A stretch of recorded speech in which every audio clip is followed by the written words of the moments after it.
Hi, I'm a PhD student in Dr. Shin-Ru's lab, and today I want to share some information about SARS-CoV-2 with you. The COVID-19 pandemic began in December 2019.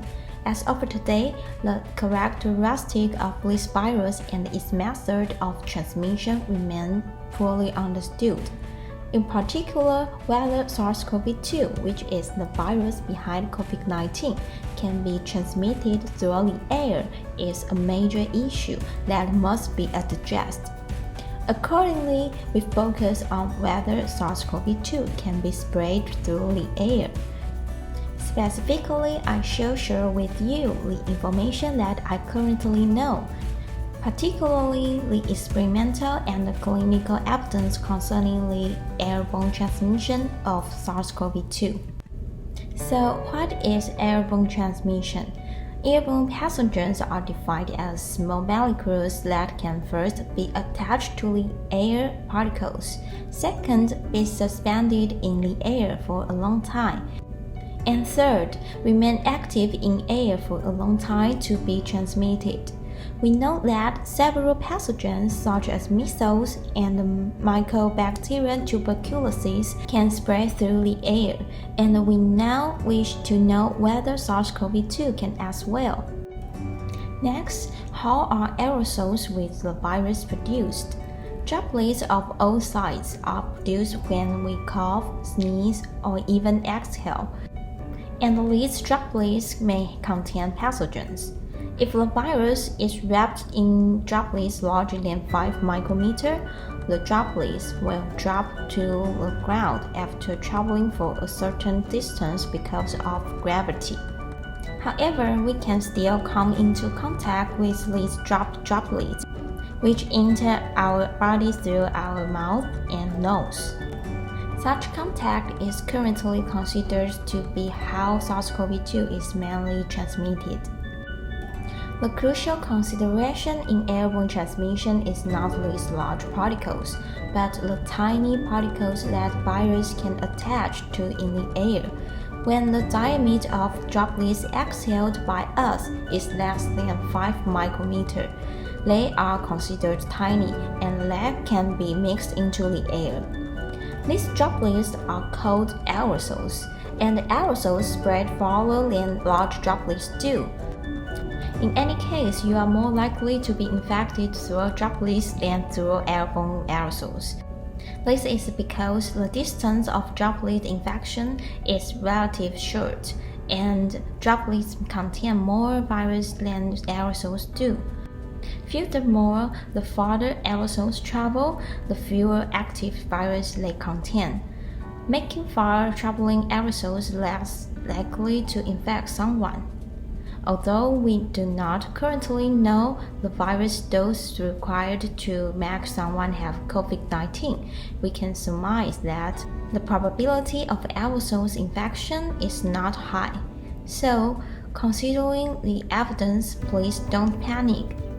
But also please don't neglect prevention as well. Next, we talk about the current research on the airborne transmission of SARS-CoV-2. In April 2020, an article published in the New England Journal of Medicine compared the aerosols and surface stabilities of SARS-CoV-2 against those SARS-CoV-1. The study artificially generated aerosols, and they created aerosols with viruses. According to their experimental results, viruses can exist stably for at least 3 hours in artificial aerosols. Because of this study, various media outlets phonetically reported that the virus can spread through the air, persisting in the air for at least 3 hours. However, we must know that the experimental environment is different from the actual environment. The droplets produced by artificial, experimental aerosols are quite different from the drops emitted by our sneeze or exhalation. The actual environment is visual to the virus, making the virus unable to persist in air for a long time. So, okay, let's look at the finding of some clinical studies. Several studies have been conducted at the ward where patients with COVID-19 were hospitalized. They collect egg samples in the ward to test whether the air contains the virus. What's interesting is that the results differed between the studies, which were conducted at different places.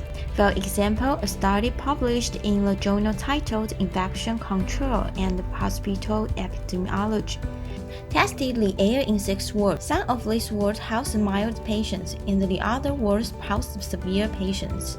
No RNA of the virus was detected in the air, regardless of whether the patient wore a surgical mask. Another study tested the air at different parts of the same ward. In their findings, the air nearest to the patient contained the highest rate of positive SARS-CoV-2.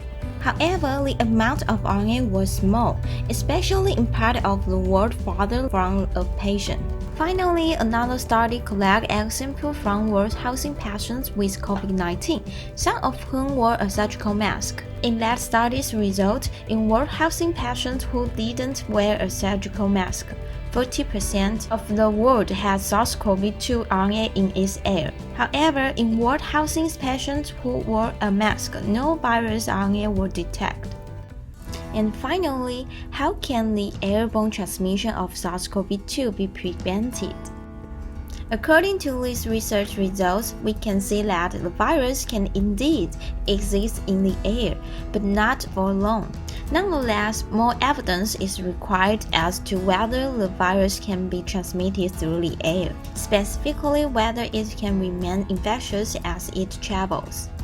In general, we cannot say with certain that SARS-CoV-2 cannot be transmitted through the air. We can adopt the following measures to guard against possible airborne transmission. First, wear a mask. As noted in the aforementioned study, patients who wore masks released less virus into the air. Mask wearing is thus crucial to protecting ourselves and others. Second, practice social distancing. As also noted in the other aforementioned study, there is a greater concentration of virus in the air closer to the patient. Therefore, we should keep a safe distance apart from each other to prevent the virus spread. Third, stay in a ventilated environment. It seems contradictory that a well-ventilated environment prevents airborne transmission. However, a ventilated environment is more volatile for the virus, which reduces the concentration of virus in an environment. Moreover, aerosols evaporate quickly in an unstable environment, which makes the virus relatively more inactive. In summary, don't panic. However, take precaution to protect yourself as well as others around you. And let's hope that this pandemic will be over soon. Thank you for listening.